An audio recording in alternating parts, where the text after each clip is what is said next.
Fala, Nação Azul, vamos falar dessa classificação do Cruzeiro que aconteceu nesta noite de terça-feira no Mineirão por 1-0 frente ao Goiás pela quinta rodada da Copa do Brasil. Não é Campeonato Brasileiro, é tanta Copa, Copa Libertadores, Copa do Brasil, Campeonato Brasileiro, que a gente acaba se confundindo. Hoje que é quarta-feira e a gente vai fazer aqui o nosso quadro no dia seguinte, que a gente faz aquelas análises mais profundas sobre o jogo que aconteceu no dia anterior.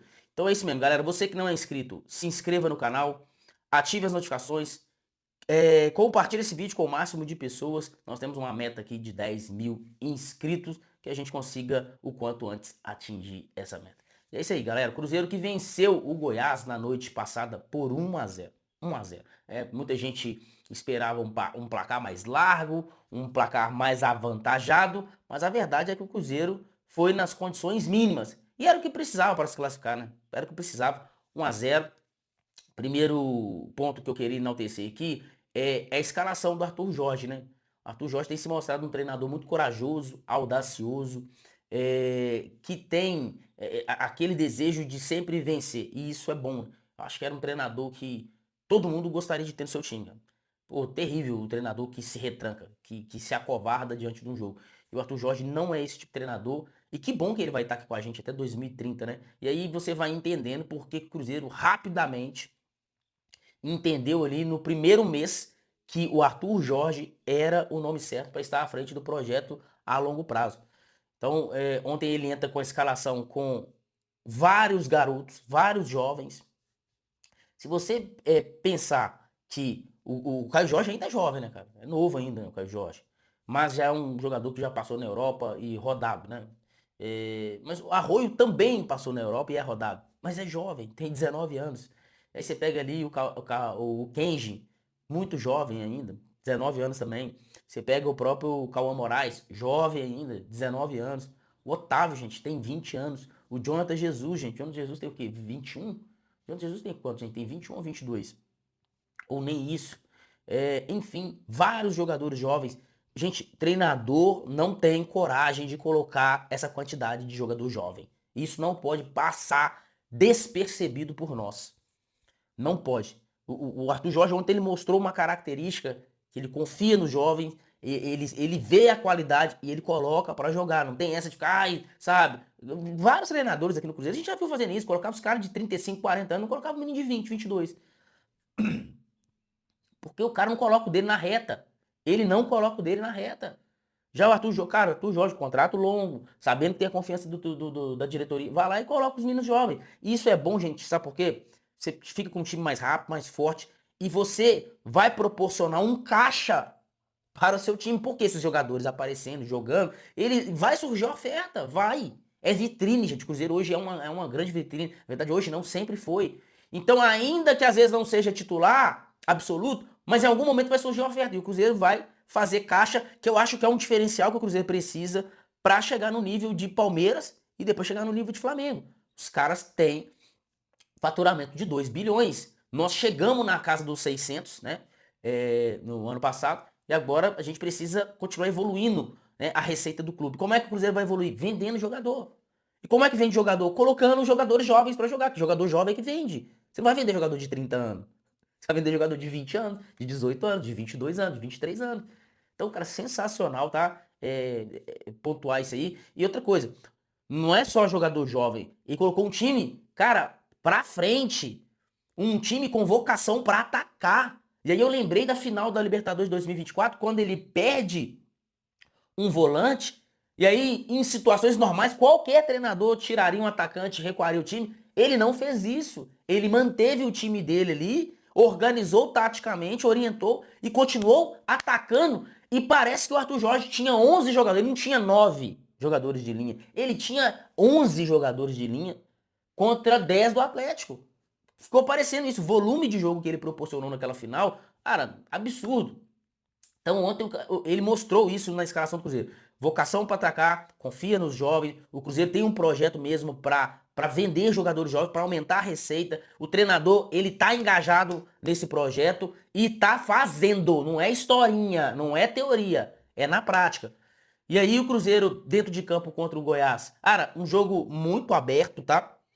Eu inicialmente pensei, Cara, vai ser daqueles jogos difíceis dentro do Mineirão, que ano passado a gente teve, que esse ano a gente também teve, quando o time adversário dá a bola pro Cruzeiro, abaixa a linha, bloco baixo, bem, assim, sem espaço nenhum para entrar, time retrancado, e o Cruzeiro com muita dificuldade, aí vai ter que ficar, joga a bola para um lado, joga a bola pro outro, e não encontra os espaços, porque o time do Cruzeiro, a maioria dos jogadores, ou eles se acostumaram a jogar em transição rápida.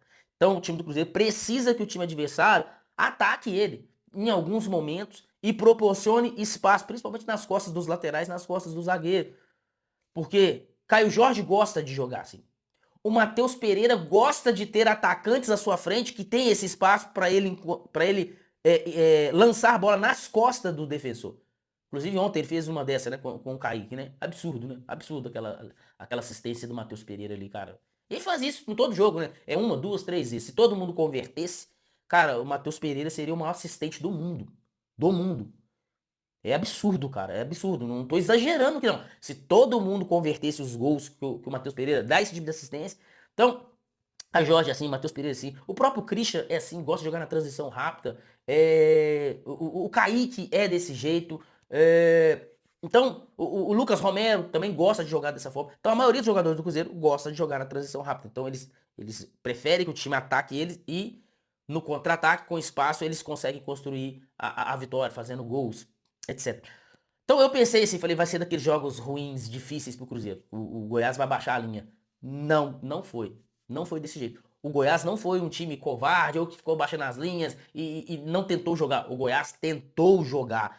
Inclusive, um dos números que a gente vê, né? O primeiro número que eu bato o olho e falo assim, ó, é assim que eu gosto, é assim que o time do Cruzeiro gosta. O Goiás teve mais posse de bola dentro do Mineirão. A gente chegou nessa era, gente, em que é bom o adversário ter mais posse de bola. É lindo. Mas o Cruzeiro finalizou mais. O Cruzeiro foi mais contundente, o Cruzeiro foi mais perigoso. O Cruzeiro chegou mais vezes ao gol do Tadeu do que o Goiás chegou no gol do Otávio. E detalhe, né? O Tadeu é brincadeira, né, cara?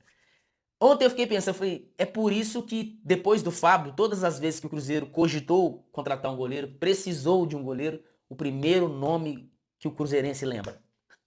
Quem? Fala o primeiro nome que o Cruzeirense lembra. Ah, o Cruzeiro tá querendo o goleiro. Tadeu. Porque o Tadeu contra o Cruzeiro, ele vira o Neuer. Todas as vezes foram assim, todas as vezes. Não, eu sei que o Tadeu é um bom goleiro, gente. Eu sei que em outros jogos também, eu já vi jogos do Tadeu contra times do Rio, contra times de São Paulo, e realmente ele fecha o gol. Mas contra o Cruzeiro é especial, é loucura, irmão. É loucura. E é bom goleiro, tá, o Tadeu, cara? Uma pena que ele acabou num lance contra o Ney, fraturou a tíbia, cara. Um lance bobo, né, cara? Mas pra nós que não estamos ali no lance mesmo, parece que é um lance bobo. Gente, atletas de futebol, eles são cavalos de raça. Os caras, eles são rápidos, eles são fortes. Então um lance para nós parece que é bobo, para eles não, é muita força física. Aquele contato ali, cara, ele gera um impacto muito forte. Parece que o pé do Ney se bateu, cara, e aí até a trava, né, cara? E numa velocidade, a gente acha que é um lance bobo, cara, mas assim, fraturou a tíbia, cara. Parece um lance bobo, mas por quê? Porque atleta não tem uma condição física que nós, pessoas normais, tem. Ele é muita força, muita explosão, é muito músculo, é doideira. Então, é uma boa recuperação para o Tadeu, e que é um excelente goleiro, cara. É um excelente goleiro. Agora a gente tem o Otávio. Agora a gente tem o Otávio. Mas vou falar, cara, se a gente tivesse sem goleiro aí, e a gente tivesse uma atuação do Tadeu como teve ontem, cara, a gente certamente ia falar, gente, tem que trazer o Tadeu. E a conta não fecha, cara. Por que, que o Tadeu tá no Goiás até hoje? Não fecha, tá? Então, uma observação. O Cruzeiro, então, menos posse de bola, mas teve mais oportunidades. O Goiás trocou mais passes do Cruzeiro, porque teve mais posse de bola. E o Cruzeiro chegou à vitória por uma vitória mínima, mas poderia ter feito mais. Ah, o Tadeu fez ótimas defesas? Fez. Mas o ataque do Cruzeiro desperdiçou muitas oportunidades. Tá? E é bom a gente tocar nesse assunto. Por isso que esse vídeo ele é mais longo, porque eu consigo tocar em vários assuntos. Caio Jorge, duas oportunidades. Fez o gol, mas perdeu duas. Cara, uma então cristalina. Não pode, Caio Jorge. O Caio Jorge vem passando por um ano difícil, tratando o pubis, ficou vários jogos fora. Mas, Caio Jorge, o nível seu, que você chegou e que você quer continuar galgando, que eu tenho certeza que você quer, ainda que você não seja convocado agora para a Copa do Mundo, mas você quer, você tem idade para no próximo ciclo, não sei, daqui a uns anos você vai querer voltar para a Europa, cara, não pode errar aquele tipo de gol. Ah, já se lesionou, já curou, já tratou, já voltou. Pronto, velho, vamos voltar. Vamos voltar a ser o Caio Jorge, o KJ de 2025. Nível hard. Nível hard. Uma oportunidade, gol, duas oportunidades, um gol, três oportunidades, dois gols. Não pode. Onde você teve três, você fez só um. E mesmo assim, bola parada. Ah, é gol. Não existe gol feio, não existe gol fácil, não existe gol difícil. Gol é gol. Mas dava pra ter feito mais, assim como nos jogos passados. Não é só ontem. Então tem que voltar a ser o Caio Jorge de antes. O Neyce ainda é aquele jogador que ainda o gesto técnico dele precisa ser apurado. Ele precisa evoluir, gente. Ele precisa evoluir no time, na finalização, no passe. Ele às vezes ele recebe toque do Matheus Pereira ou de quem tá vindo de trás, e aí os jogadores estão passando e dando oportunidade para ele perde o time. Você vê que ele ainda não tem essa percepção. Precisa evoluir. Tem potencial, tem que ter paciência. E vem tendo oportunidade, né? Como eu falei no início do vídeo. O Arthur, cara, se tem uma coisa que os jogadores não podem reclamar do Arthur Jorge é de oportunidade. Ele gira muito bem o elenco, ele dá oportunidade pra todo mundo. O Neymar tá jogando. O Bruno Rodrigues, gente, todo jogo aí aparece, gente. O Christian era titular absoluto, agora nos últimos dois jogos não foi titular. E aí entra o Sinisterra nos últimos dois jogos. Arroio vem tendo oportunidade. Calma Moraes, aí vem o Fagner, joga também. João Marcelo já teve oportunidade na zaga. O Vidalba voltou de lesão, jogou também. Kaique joga.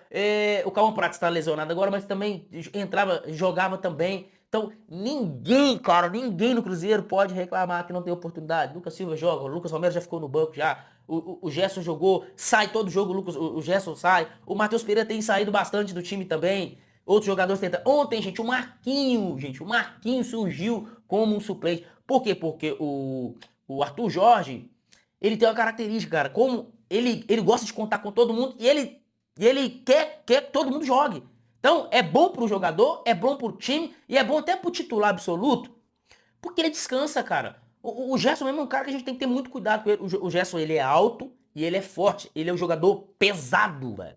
O Gerson é um jogador pesado. Então, o Gerson, cara, jogar 90 minutos todo jogo, cara, é se arriscar que ele vai se lesionar.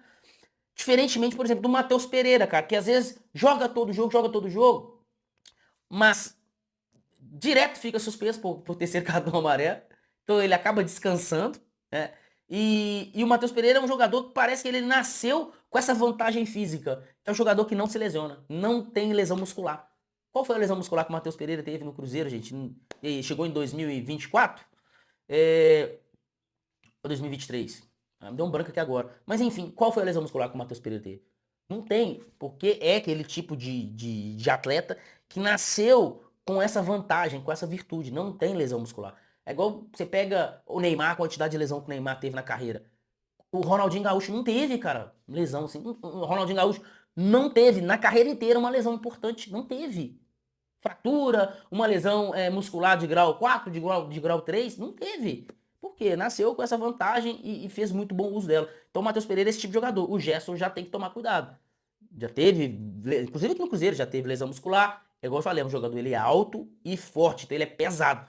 Pra aquilo ele ficar, filho, dando arrancada, vai e volta, uma hora dá ruim, né? Então o Arthur Jorge com isso também, ele respeita o limite do atleta, ele acompanha com a fisiologia, ó, isso aqui tá tendente a tá com tendência a se lesionar, tira ele do jogo. Esse aqui joga 60 minutos, 70 minutos. Aquele ali, cara, hoje eu vou tirar ele do jogo, ele não vai jogar. E ele vai girando, vai dando oportunidade a todo mundo. E nessas oportunidades, incluindo muitos jogadores jovens da base, pensando no financeiro do clube. Cara, muito bom, cara. Cara, nesse aspecto, o Arthur Jorge é o melhor treinador dos últimos anos do Cruzeiro, cara. Eu não lembro. Pega lá do... Ô, gente, pega lá do Marcelo Oliveira, lá em 2013, 2014, vem puxando. Aí você vem ali, Mano Menezes e tal. Cara, Mano Menezes, cara, coloca a base não, cara. Não coloca jogador novo pra jogar, não coloca a base. Só se não tiver opção mesmo, é a última opção. O Arthur Jorge não, ele tem outras opções. Ele coloca o atleta jovem e novo como primeira opção, mesmo tendo outras opções. Então, nesse aspecto, ele é o melhor nos últimos anos. O próprio Leonardo Jardim, ano passado, gente, a gente tinha 11 jogadores, ele só colocava os 11. E tinha jogo que o Leonardo Jardim terminava o jogo com 2 substituições a fazer. Não fazia. E era questionado nas entrevistas e ele justificava. Falava que não tinha jogador, que não tinha elenco, não sei o quê, que era aquilo ali. Arthur Jorge não, meu amigo. Ele faz as 5 substituições todo o jogo. E com isso que eu te falei, ele pega aqueles jogadores que precisam é titular, mas precisa descansar, jogou 60, 70 minutos. Ele tira. Ele faz muito isso com o Gerson. 60, 70 minutos, tira. E às vezes até corre risco, como ontem, por exemplo. Ontem, no final do jogo, nos últimos minutos ali, ele tirou o Gerson e o Matheus Pereira. E na hora que ele tirou o Matheus Pereira, eu falei, porque você perde o controle do meio de campo. Quem controla o meio de campo do Cruzeiro é o Gerson e o Matheus Pereira com o auxílio do Lucas Romero. Pode perceber que quem tá fazendo essas transições, pega os gols do Cruzeiro e os lances perigosos. Gerson e Romero, tabelando, vai pro último, vai pro campo do adversário, o Matheus Pereira entra, pega a bola e leva até a grande área ali, e é onde acontecem as finalizações. Sem os dois, o Cruzeiro perdeu isso, perdeu o controle do jogo. Correu risco. Correu, mas é o que tem que ser feito, né? Ele precisa fazer isso. Ele precisa trazer novos jogadores para o elenco, para performar. Então, no todo, gostei, tá? Gostei também da postura do Goiás, que não se acovardou. Infelizmente, com a atuação do goleiro do Goiás, o Tadeu, e os erros dos atacantes do Cruzeiro, é bom lembrar disso. O Kaique também perdeu um gol na cara, não pode perder, cara. Porque ontem nós ganhamos de 1-0, gente, mas e se não tem o pênalti? E se a gente não consegue? Ah, mas o Si não joga. Gente, o Si não joga, não, o Si não jogou. Mas o Si futuramente pode jogar. E pode acontecer. Então, cara, desde o ano passado eu sempre falo isso, cara, não pode desperdiçar oportunidades, porque nem sempre vai ter tantas oportunidades assim. Ontem deu certo, vencemos, agora oitavas da Copa do Brasil só em agosto, depois do final da Copa do Mundo, aí vai voltar o Brasileirão, e aí algumas rodadas, aí tem o mata-mata, as oitavas da Copa do Brasil. Cruzeiro esse ano, quais eram os objetivos? Campeonato Mineiro, venceu o Campeonato Mineiro. Copa do Brasil, não morrer no primeiro semestre na Copa do Brasil. Né? Avançar, pelo menos. O Cruzeiro tem um planejamento de pelo menos chegar nas semifinais, né? Das Copas. Não pode morrer agora. Né? Senão, imagine chegar agosto e setembro, o seu time morre nas Copas. Cara, você vai ter que ficar 3 meses aí, xoxo, o restante do ano. E aí bilheteria cai, o engajamento do torcedor cai, tudo cai, o time para de. O faturamento diminui. Engajamento do torcedor significa faturamento, gente. Faturamento. Aí é clique, redes sociais, borbulhando, falando o nome do Cruzeiro, aí fala o nome do Pedrinho, fala o nome do BH. Tudo cresce, cara. Tudo cresce. Agora, o time cai nas Copas, o engajamento diminui. Então, Cruzeiro, qual que era o planejamento? Ganhar o Campeonato Mineiro, ganhou. Chegar à frente na Copa do Brasil, então ele continua dentro do plano. E agora, dia 19, né? Dia 19, gente. Hoje é dia 13, dia 19. Copa Libertadores. Boca Juniors, lá no La Bombonera. Cruzeiro não pode perder. Cruzeiro tem 2 resultados lá na Argentina que interessa. A vitória e o empate. O Cruzeiro não pode perder. Porque se o Cruzeiro não perde lá, ele decide na semana seguinte contra o Barcelona de Guayaquil no Mineirão. Aí a gente resolve aqui e é bem provável que o Barcelona já chegue desclassificado. Então, o que o Cruzeiro precisa? Não perder para o Boca. E aí se classifica na fase de grupo. E aí as oitavas é só em agosto também. Só em agosto. E aí mais um objetivo atingido. Só o do Brasileirão que a gente, assim, não vai conseguir, né, cara? Qual que era o objetivo do Cruzeiro no Brasileirão? Está entre os 3 primeiros ali, cara. Tá liderando, tá na vice-liderança. Tá na briga do título. O Cruzeiro não vai conseguir. Agora tem jogo agora contra o Palmeiras. Tem mais 2 jogos do Brasileirão, né? Então, tentar o máximo possível se aproximar do G6. Hoje estamos ali em 11º, é o máximo se aproximar do G6 e finalizar o primeiro semestre. Eu acho que esse é o máximo que o Cruzeiro consegue chegar dentro desse primeiro semestre. Infelizmente, os primeiros 3 meses do ano, janeiro, fevereiro, março, não foi bem executado o planejamento que foi feito, porque teve planejamento. Ah, não teve planejamento. Teve. Ele só foi feito de forma errada. Só isso. E aí a gente corrigiu o planejamento, agora parece que as coisas estão no trilho. Inclusive essas coisas que eu falei do Arthur Jorge aqui, cara. De colocar jogador da base, de colocar jogadores jovens. Isso é planejamento do Cruzeiro. Isso é planejamento do Cruzeiro, pode ter certeza. Isso foi conversado com o Arthur Jorge, isso não é uma coisa aleatória. Então, Parabéns, Cruzeiro, parabéns pela vitória. Vamos. Agora, sábado tem Palmeiras sábado à noite, né? Sábado à noite tem Cruzeiro e Palmeiras. E depois tem a viagem para Buenos Aires. É guerra, meu querido. Então eu vou ficando por aqui, galera. Você que não me segue nas redes sociais, me siga lá. Diego de Leon OFC e Conexão 31 TV, beleza? Curta esse vídeo, compartilha, dá moral pra nós e tamo junto, rapaziada!